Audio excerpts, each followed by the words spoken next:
Well, I'd like to take this time to thank Chucky 2009 for showing me a lot of stuff about welding and tools and things like that, because that made this job a lot easier. I love my new cold cut chop saw, and I know that my Hobart I bought based on Chucky's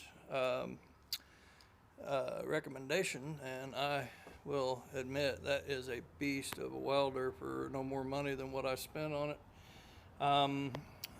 The engine cradle that I wanted to build yesterday, well, just like Chucky says, every project's going to cost more and take longer than you expect when you start. So there is the finished product waiting on the paint to dry, so I can set that sucker on it. I'm going to leave it sitting on this table, and yes, I got some runs in my paint because I suck at painting when I'm in a hurry and I'm tired, and this thing has absolutely wore me out. But I'm satisfied with the way it turned out, and I am going to be happy to have this thing sitting on a proper cradle for a change, and off of my floor and off of my trailer and off of my engine stand, and hopefully one day back in the boat. But here's the drive I have not taken out yet, and I'm okay with on something when I'm tired.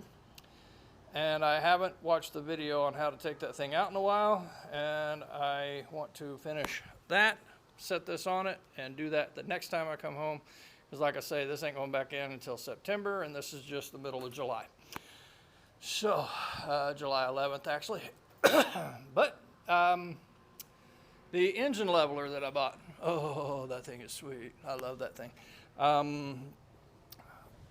Trailer, I got my little rubber grommet for the gas tank. I haven't spent any time on that, but at this point it's time for me to take my little magnet I bought here and walk around my floor and pick up any shavings from the drill press, welding rods that have escaped me while I was working on this project, and make sure that gets in the proper place. I did buy a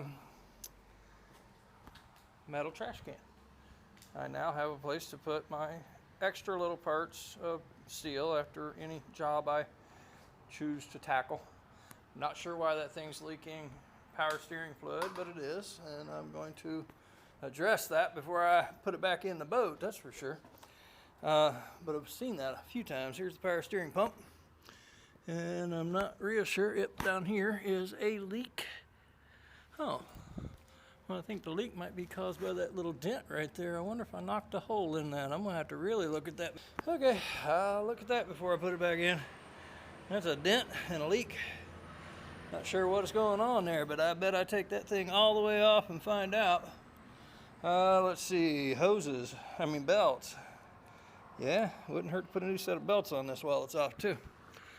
All right, well, there's this oil filter that I squished. That is a Napa oil filter. It says Napa Gold Water Separator. Water separator, is that a fuel filter? Because that right there looks like a fuel pump. That's fuel. I did not squish the oil filter. I squished a fuel filter. I did not know I had a fuel filter that freaking big, but there it is. Here's the oil. Huh. Learn something new every day. All right, we got a fuel filter the size of a semi. Well, that makes me feel good, but I gotta get that thing off and buy another one. So I am going to take that part number and go shopping next time. I'm also gonna think real hard about this power steering pump. I bet I end up taking it all the way off and addressing that issue. It may not be anything. Now that I'm looking up here, that looks like a cap. And that cap looks like it's got fluid coming out of it, which means it may have been just something that drained down from this power steering rack that's still attached. It just may be, yep, that's what's going on. The oil, it's absolutely full. So I don't need a new power steering pump. I need to get on the boat so that fluid in those hoses aren't running back down into the reservoir and out the cap, because that's what's going on. All right, but I should keep rags under that, and I will. So you all have a great day.